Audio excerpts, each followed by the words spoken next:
नमस्कार आणि स्वागत आहे. नमस्कार.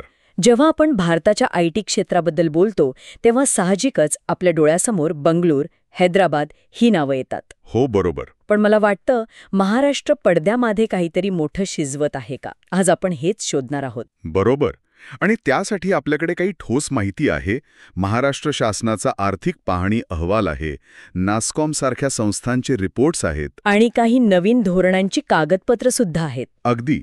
या सगळ्याच्या आधारे आपण हे तपासणार आहोत की महाराष्ट्राची आयटी क्षेत्रातली ही नवी झेप ही फक्त एक घोषणा आहे की त्यामागे एक सुनियोजित रणनीती आहे. अगदी. म्हणजे आपण फक्त काय घडतंय हे नाही, तर ते का घडतंय आणि त्याचा आपल्या सगळ्यांवर काय परिणाम होऊ शकतो यावर जरा खोलात जाऊन बोलणार आहोत. चला तर मग सुरुवात करूया सरकारच्या नव्या धोरणांपासून. राज्याने नवीन आयटी आणि ITES धोरण 2023 लागू केलंय. आता अशा पॉलिसी तर नेहमीच येतात. यात नेमकं वेगळं काय आहे? प्रश्न अगदी योग्य आहे. कारण कागदावर धोरण नेहमीच छान दिसतात, पण अंमलबजावणी महत्वाची. बरोबर. यावेळी दोन गोष्टी मला वेगळ्या दिसतायत. एक म्हणजे मुख्यमंत्री देवेंद्र फडणवीस यांनी मुंबई टेक वीक 2025 मध्ये ज्या गोष्टींवर भर दिला. हो, AI चालित प्रशासन आणि सायबर सुरक्षा. अगदी. त्या केवळ भाषणापुरत्या नाहीयेत, त्यासाठी ठोस पावलं उचलली जात आहेत. आणि दुसरी गोष्ट म्हणजे याचा आवाका खूप मोठा आहे. आवाका मोठा आहे म्हणजे हे फक्त मुंबई पुण्यापुरतं मर्यादित नाहीये. अच्छा. सरकारने महाराष्ट्र ग्लोबल कॅपॅबिलिटी सेंटर धोरण 2025 म्हणजे GCC पॉलिसी आणि एक AVGC XR धोरण सुद्धा आहे, बरोबर? हो. आता ही नावं जरा जड वाटतायत, पण यांचा अर्थ खूप महत्वाचा आहे. तेच मला विचारायचं होतं. म्हणजे सर्वसामान्यांना समजण्यासाठी हे GCC म्हणजे नेमकं काय? नक्कीच. सोप्या भाषेत सांगायचं तर GCC म्हणजे ग्लोबल कॅपॅसिटी सेंटर्स. पूर्वी कसं होतं, आंतरराष्ट्रीय कंपन्या भारतात फक्त त्यांची कॉल सेंटर्स उघडायच्या किंवा स्वस्तात काम करून घेणारी बॅक ऑफिस. हो. पण आता GCC म्हणजे त्या कंपन्यांचे थिंक टँक्स किंवा इंजिनिअरिंग हब्स इथे उघडणं. म्हणजे प्रॉडक्ट डिझाईन, रिसर्च आणि डेव्हलपमेंटचं महत्त्वाचं काम महाराष्ट्रात होईल. वा! म्हणजे आपण फक्त सेवा पुरवणारे न राहता आता नवनिर्मिती करणारे बनणार आहोत. अगदी. आणि हे AVGC XR काय आहे? AVGC XR म्हणजे ॲनिमेशन, व्हिज्युअल इफेक्ट्स, गेमिंग आणि कॉमिक्स. AVGC आणि त्याच्यासोबत एक्सटेंडेड रियालिटी म्हणजे XR. यात व्हर्च्युअल आणि ऑगमेंटेड रियालिटी येते. इंटरेस्टिंग. हे म्हणजे एक प्रकारे हॉलिवूड आणि सिलिकॉन व्हॅली एकत्र आणण्यासारखं आहे. यातून game developers, VFX artists, AR/VR content creators अशा काय म्हणतात त्याला, भविष्यातील नोकऱ्यांची एक मोठी लाटच निर्माण करण्याची ही योजना आहे. निर्माण करण्याचं लक्ष्य आहे. 9 लाख नोकऱ्या हा आकडा प्रचंड आहे. पण मला यातली एक गोष्ट खूपच रंजक वाटली. कोणती? सरकार एकाच वेळी मुंबई पुण्यावर लक्ष केंद्रित करतंय आणि दुसरीकडे नागपूर, नाशिक, छत्रपती संभाजीनगरलाही पुढे आणण्याचा प्रयत्न करतंय. ही तारेवरची कसरत कशी साधणार? हाच तर या धोरणाचा गाभा आहे. याला डिकंजेशन किंवा विकेंद्रित विकास म्हणतात. सरकारला हे आता व्यवस्थित समजलं आहे की केवळ मुंबई पुण्यावर अवलंबून राहून चालणार नाही. खरंय. त्यामुळे या नवीन शहरांमध्ये गुंतवणूक करणाऱ्या कंपन्यांना विशेष सवलती दिल्या जात आहेत. यामुळे मुंबई पुण्यावरचा ताण कमी होईल आणि राज्याचा एक संतुलित विकास होईल. म्हणजे हे राज्याला केवळ एक सर्व्हिस हब न ठेवता एक संपूर्ण इनोव्हेशन इकोसिस्टम बनवण्याच्या मोठ्या योजनेचा भाग आहे. अगदी बरोबर. ठीक आहे. ही धोरणं आणि विकेंद्रित विकासाची कल्पना ऐकायला तर खूप छान वाटते, पण या सगळ्यासाठी जमिनीवर पायाभूत सुविधांची जोड लागते. 100%.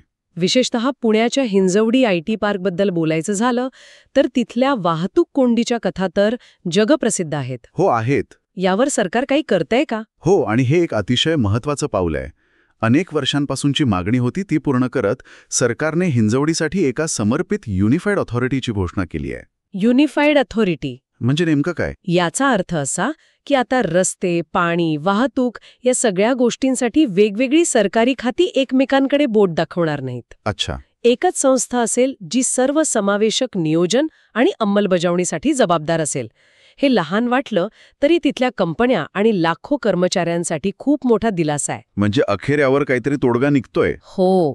पण हे झालं एका विशिष्ट भागाबद्दल. संपूर्ण राज्याच्या कनेक्टिव्हिटीचं काय? कारण IT कंपन्यांना टॅलेंट आकर्षित करण्यासाठी शहरांतर्गत दळणवळण खूप महत्वाचं असतं. तुम्ही अगदी बरोबर मुद्दा मांडलाय. आणि इथेच मुंबईतील मेट्रो प्रकल्पांचं महत्त्व समोर येतं. हो, त्याबद्दलचे आकडे मी पण वाचले. आर्थिक पाहणी अहवालातले आकडे खूप बोलके आहेत. वर्सोवा अंधेरी घाटकोपर म्हणजे मेट्रो लाईन 1 मधून रोज सरासरी 5 लाख लोक प्रवास करतात. 5 लाख? हो. आणि मेट्रो लाईन 2A आणि 7 वरून 1.5 लाखांपेक्षा जास्त प्रवासी प्रवास करतात. आणि नवी मुंबई मेट्रोने सुद्धा आता वेग घेतलाय. तिथूनही रोज साधारण 13-14 हजार लोक प्रवास करत आहेत. बरोबर. हे आकडे प्रभावी आहेत, पण एक प्रश्न मनात येतो. विचारा. मेट्रो स्टेशनपासून हिंजवडीच्या किंवा समजा BKCच्या आतल्या कंपन्यांपर्यंत पोहोचण्यासाठी शेवटच्या मैलाची कनेक्टिव्हिटी म्हणजे लास्ट माईल कनेक्टिव्हिटी हा अजूनही एक मोठा अडथळा आहे का? हा एक अतिशय व्यवहार्य प्रश्न आहे. कारण मेट्रो आपल्याला स्टेशनपर्यंत आणते, पण तिथून ऑफिसपर्यंतचा प्रवास अनेकदा खडतर असतो. बरोबर. यावर आता लक्ष केंद्रित केलं जात आहे. युनिफाईड अथॉरिटीच्या कामात या शेवटच्या मैलाच्या कनेक्टिव्हिटीचाही समावेश असेल. यामध्ये बसेस, शेअर सायकल्स आणि फीडर सेवांचा एक सुनियोजित आराखडा तयार केला जात आहे. म्हणजे हा विचार सुद्धा सुरू आहे. हो, कारण कनेक्टिव्हिटी म्हणजे फक्त लांब पल्ल्याचा प्रवास नाही, तर घरापासून ऑफिसच्या डेस्कपर्यंतचा प्रवास सुलभ करणे. यामुळे केवळ कर्मचाऱ्यांचा वेळ वाचत नाही, तर कंपन्यांसाठी टॅलेंट टिकवून ठेवणं सोपं जातं. उत्तम. म्हणजे पायाभूत सुविधा आणि धोरणं यावर काम सुरू आहे. पण या सगळ्याला आवश्यक असणाऱ्या मनुष्यबळाचं काय? म्हणजे स्किल्ड वर्कफोर्स. नॅस्कॉमच्या एका अहवालात डॉक्टर अभिलाषा गौर यांनी एक छान उपमा दिली आहे. हो, मी पण वाचलं ते. त्या म्हणतात की जसं आपण रोज फिटनेससाठी वेळ देतो, तसंच अपस्किलिंगसाठी रोज थोडा वेळ द्यायला हवा. खूप सुंदर उपमा आहे ही. कारण ती अपस्किलिंग म्हणजेच कौशल्य वाढवण्याला एक दैनंदिन सवय बनवण्याबद्दल बोलते, केवळ एक कोर्स करण्याबद्दल नाही. अगदी. आणि ही केवळ एक वैयक्तिक सूचना नाहीये. सरकार धोरणात्मक पातळीवर याची अंमलबजावणी करत आहे. ते कसं? व्यावसायिक शिक्षण आणि प्रशिक्षण संचालनालयाने म्हणजे DVITने एक महत्त्वाचा निर्णय घेतलाय. राज्यातील सर्व ITI संस्थांना आता सार्वजनिक खाजगी भागीदारीतून म्हणजे PPP मॉडेलवर अपग्रेड केलं जाणार आहे. अच्छा, PPP मॉडेलवर. याचा नेमका अर्थ काय होतो? म्हणजे ITI मध्ये काय बदलणार आहे? याचा अर्थ असा की आता ITI मध्ये फक्त पारंपरिक फिटर किंवा वेल्डरचे कोर्सेस नसतील. त्यांना इंडस्ट्री 4.0 साठी तयार केलं जाईल. सोप्या भाषेत सांगायचं तर आता तिथले विद्यार्थी internet of things, IoT, cloud computing, robotics आणि AI यांसारख्या तंत्रज्ञानाचं प्रशिक्षण घेतील. वा. म्हणजे जो विद्यार्थी आधी फक्त मशीन दुरुस्त करायला शिकायचा, तो आता स्मार्ट फॅक्टरीमधले रोबोट्स चालवायला शिकेल. हा शिक्षणातला एक खूप मोठा बदल आहे. हे तर खूपच आश्वासक वाटतंय. पण हे सगळं शहरी आणि निमशहरी भागांसाठी झालं. पण ज्या दुर्गम भागांपर्यंत हे शिक्षण पोहोचत नाही, त्यांचं काय? तिथेच सायन्स ऑन व्हील्स सारखे उपक्रम महत्त्वाचे ठरतात. हो, त्याबद्दल सांगा ना. विज्ञान आणि तंत्रज्ञान परिषदेने नाशिकच्या त्र्यंबकेश्वर सारख्या आदिवासी तालुक्यात हा उपक्रम राबवला. एका बसमध्ये फिरती विज्ञान प्रयोगशाळा तयार करून ती गावोगावी नेली. हो, 16 गावांमध्ये नेण्यात आली आणि यातून जवळपास 9,500 विद्यार्थ्यांपर्यंत विज्ञान पोहोचलं. मला वाटतं अशा उपक्रमांचं महत्त्व आपण अनेकदा कमी लेखतो. अगदी.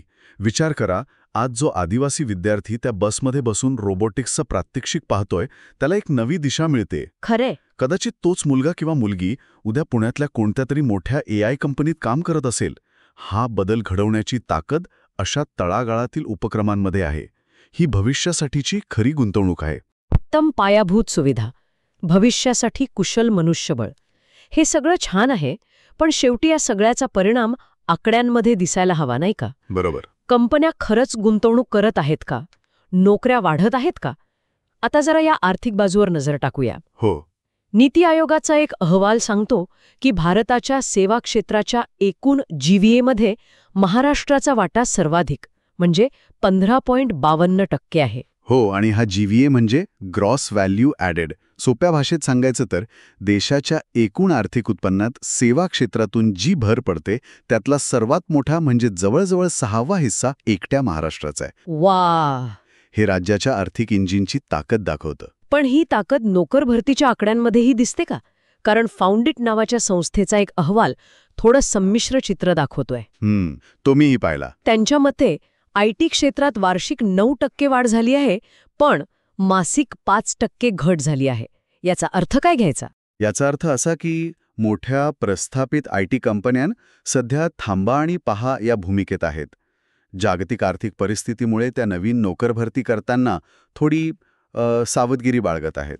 अच्छा. त्यामुळे महिन्या दर महिन्याच्या आकड्यात घट दिसते, पण वार्षिक आकडा अजूनही सकारात्मक आहे, ही चांगली गोष्ट आहे. पण इथेच एक वेगळा आणि खूपच सकारात्मक ट्रेंड दिसतोय, तो म्हणजे स्टार्टअप्सचा. अगदी. अहवालानुसार स्टार्टअप्समधील नोकर भरतीत तब्बल 32% वार्षिक वाढ झाली आहे. हो, आणि हा केवळ एक आकडा नाही, हा एका मोठ्या बदलाकडे इशारा करतो. कसा? मोठ्या कंपन्या जागतिक आर्थिक परिस्थितीमुळे सावध आहेत, पण स्टार्टअप्स मात्र जास्त चपळ आहेत.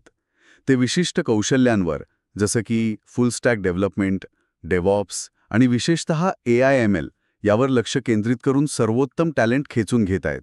म्हणजे ही एक प्रकारची टॅलेंट वॉर आहे, जिथे स्टार्टअप्स वेगाने पुढे जात आहेत. बरोबर. हे खूपच मनोरंजक आहे. स्टार्टअप्समधील एकूण नोकऱ्यांमध्ये IT भूमिकांचा वाटा 23% थेट 45% वाढलाय. हो, म्हणजे स्टार्टअप्समध्ये निर्माण होणाऱ्या जवळजवळ निम्म्या नोकऱ्या आता फक्त IT वाल्यांसाठी आहेत. अविश्वसनीय. आणि या ट्रेंडला पुणे शहरातील ऑफिस स्पेसच्या मागणीवरूनही दुजोरा मिळतो. सॅव्हिल्स इंडिया या संस्थेच्या अहवालानुसार IT आणि GCC कंपन्यांकडून ऑफिस स्पेसची मागणी कायम आहे. पण आता एक प्रश्न पडतो. मोठ्या कंपन्यांची नोकर भरती मंदावली असेल तर त्या जागा का घेत आहेत? हाच तो कळीचा मुद्दा आहे. याचं कारण म्हणजे त्या भविष्यासाठी तयारी करत आहेत. अच्छा. त्यांना माहीत आहे की ही मंदी तात्पुरती आहे आणि पुढच्या एका वर्षात त्यांना मोठ्या प्रमाणात विस्ताराची गरज भासणार आहे. त्यामुळे त्या आत्ताच चांगल्या ठिकाणी जागा आरक्षित करत आहेत.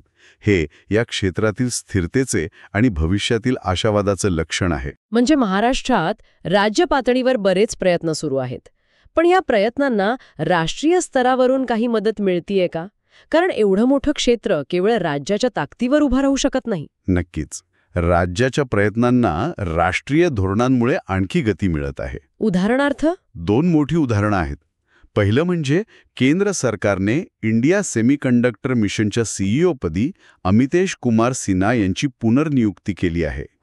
हे दाखवतं की सरकार सेमीकंडक्टर म्हणजेच चिप निर्मितीच्या बाबतीत किती गंभीर आहे आणि महाराष्ट्रात यासाठी पूरक वातावरण आहे. आणि दुसरं उदाहरण? दुसरं आणि जास्त महत्त्वाचं म्हणजे केंद्र सरकारने संशोधन, विकास आणि नवोपक्रम म्हणजे R&D योजनेला मंजुरी दिली आहे. ओके. आणि यासाठी 6 वर्षात तब्बल 1,00,000 कोटी रुपयांची तरतूद आहे. 1,00,000 कोटी रुपये? ही प्रचंड रक्कम आहे. ही कुठे वापरली जाणार आहे? या योजनेचं उद्दिष्ट AI, क्वांटम कम्प्युटिंग, रोबोटिक्स यांसारख्या सनराईज क्षेत्रांमध्ये म्हणजेच उदयोन्मुख क्षेत्रांमध्ये खासगी गुंतवणुकीला प्रोत्साहन देणे हे आहे. अच्छा, म्हणजे थेट कंपन्यांना पैसे नाही देणार? नाही. हा पैसा खासगी गुंतवणुकीला आकर्षित करण्यासाठी वापरला जाईल. सरकार म्हणते की तुम्ही ₹1 गुंतवा, आम्ही तुम्हाला मदत करू. यामुळे खासगी कंपन्यांसाठी धोका कमी होतो. आणि महाराष्ट्रासारखं राज्य, ज्याची औद्योगिक आणि तांत्रिक पार्श्वभूमी आधीच मजबूत आहे, त्याला या राष्ट्रीय योजनांचा खूप मोठा फायदा मिळू शकतो. तर मग आजच्या चर्चेतून आपण काय निष्कर्ष काढू शकतो?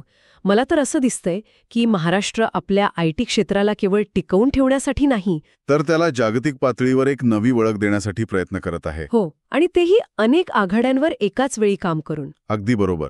सरकार पायाभूत सुविधा निर्माण करतंय, कौशल्य विकासावर लक्ष देत आहे आणि गुंतवणुकीला प्रोत्साहन देणारी धोरणं राबवत आहे. आणि याला स्टार्टअप्समधील उत्साहवर्धक वाढ आणि केंद्राच्या योजनांची जोड मिळत आहे. त्यामुळे राज्याच्या IT क्षेत्रातील भविष्य नक्कीच उज्ज्वल दिसतंय. हे सगळं एका सुनियोजित रणनीतीचा भाग वाटतं, केवळ पोकळ घोषणा नाहीत. या सर्व सकारात्मक गोष्टींसोबतच श्रोत्यांसाठी एक विचार सोडून जाऊया. हो, नक्की. आज आपण पाहिलं की सरकार हिंजवडीसारख्या IT हबमध्ये केंद्रीकृत पायाभूत सुविधा आणि नियोजनावर प्रचंड भर देत आहे. मेट्रो, युनिफाईड ऑथॉरिटी हे सगळं एकाच ठिकाणी केंद्रित आहे. हो, पण त्याचवेळी आपण नोकर भरतीच्या ट्रेंड्समध्ये एक वेगळाच प्रवाह पाहिला. तो म्हणजे स्टार्टअप्स आता जयपूर, इंदोरसारख्या Tier 2 शहरांमध्ये पसरत आहेत आणि रिमोट वर्क म्हणजेच कुठूनही काम करण्याची संस्कृती वाढत आहे. हा एक अत्यंत महत्त्वाचा मुद्दा आहे. बरोबर.